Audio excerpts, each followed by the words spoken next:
All right, we're back with another daily reflection on the daily Vedantic. And today's episode is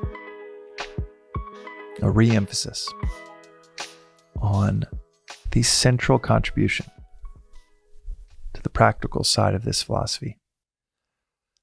This is not the highest contribution towards a philosophical reorientation of how we approach the world, but it is the central contribution when it comes to our practical lives. Something that this philosophy puts forward that if you reflect on and you find truth within it, you don't just kind of take it because it's blasted into a microphone, but if you find truth within it and you apply it in your daily life, then everything else cascades from that application. Everything.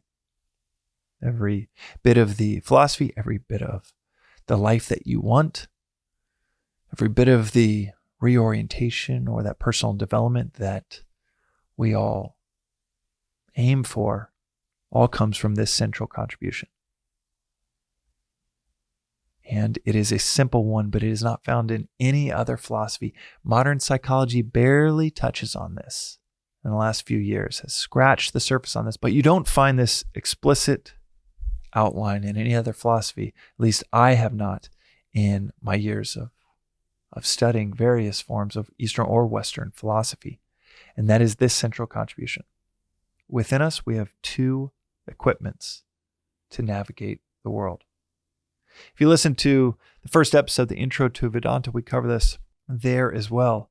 But this is a concept that many of us might need to hear 100 or 200 times, maybe 1,000 before the penny drops, as Swami will often say, before it actually makes sense to us. So, in an investment towards that, I want to reemphasize this contribution towards our practical living. We have three equipments in total. Your body, which is not groundbreaking for any of us to hear. But then we have these two inner equipments. The mind, also, not going to shatter anybody's lives when they hear that they have a mind, but you also have a subtler equipment called the intellect that is meant to guide the mind. And that's where this breaks from our conventional models of who we are, thinking we are a body and maybe a mind. Maybe you might think you're a soul, but that soul is an essence of you rather than an intellect where it is like the steering wheel for that 1,200 horsepower engine under that hood of the Ferrari. And within this beautiful body of a car built for speed. But if you work backwards from the body of the car to the engine to the steering wheel, if you don't have an understanding of the steering wheel, how to use it, how it can be used, then you are probably better off not having access to a 1,200 horsepower Ferrari. In other words, it's a shame that we don't know that it exists because of how phenomenally useful it is to navigating the world. But it's also a tragedy to not develop it, because so many of us have these really powerful minds, these wants and desires, preferences, likes, dislikes. And so often we're a slave to those, not knowing that we can rise a little bit higher above them, utilizing our intellect, which is our capacity to see the end in the beginning, which is our capacity to discernment between right and wrong, between what we should and shouldn't do. For us, there are no thou shalt nots within Vedanta. There are no rites, there are no rituals, there are no things you need to do, you should do. There are no commandments, which means we really need to develop our intellect, our capacity to decide for us what is right or wrong in that moment. Wrong action is described as that which dissipates our energy. It takes a lot of awareness to know what's going to generate energy within us and what's going to dissipate energy within us. And that awareness is cultivated day by day with study and reflection, with questioning, with application of the intellect.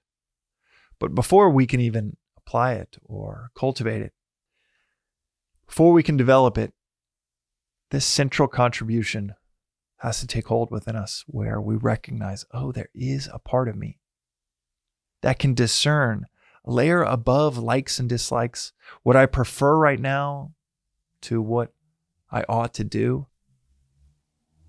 And that layer above our likes and dislikes, preferences, what is called the mind within Vedanta. That layer above, the intellect, just knowing that we have one, that is the first and most critical step to developing it. In the West, we use phrases like frame of mind or mindset, but we don't go explicitly into telling us what sets our mind. What can we use to shift our frame of mind? Modern psychology is now starting to touch on system 1, system 2 thinking, where there is this thinking fast, thinking slow, perspectival view of our lives within us, in which we can make a decision irrationally and completely reactively, or give ourselves some space to make a decision proactively, less impulsively. And they have termed that system 1 and system 2 thinking, but that's only been in the last few years. Vedanta has been talking about the intellect guiding the mind for thousands and thousands of years. And I had to hear it a couple hundred times before it really hit, before I really started to discover, man, there's this other equipment I have been neglecting nearly my entire life that is this fine, subtle equipment that is the steering wheel to a really powerful engine. And without a feel for that steering wheel, without the ability to guide that engine, and that powerful engine was taking me into ditch after ditch, where I'd think, how did I end up here? Not even knowing that there was a steering wheel that could help me avoid them. That is the central contribution to our practical lives of this timeless philosophy of Vedanta. And the canonical example of it is the mind is like a river, powerful river, and the intellect is like the banks. A river with really weak banks will flood the plainlands, kill all of the livestock, destroy villages and cities.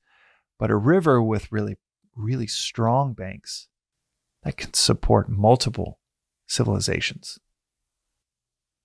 You have something like the Nile that supports civilizations for thousands of years, and you have something like the Amazon that floods constantly, destroys nearly everything in its path, and no one dares build a city right next to where the Amazon floods constantly. That is the difference between weak banks, a weak intellect, and a strong one. And that's today's reflection on the Daily Vedantic. We'll see you next time.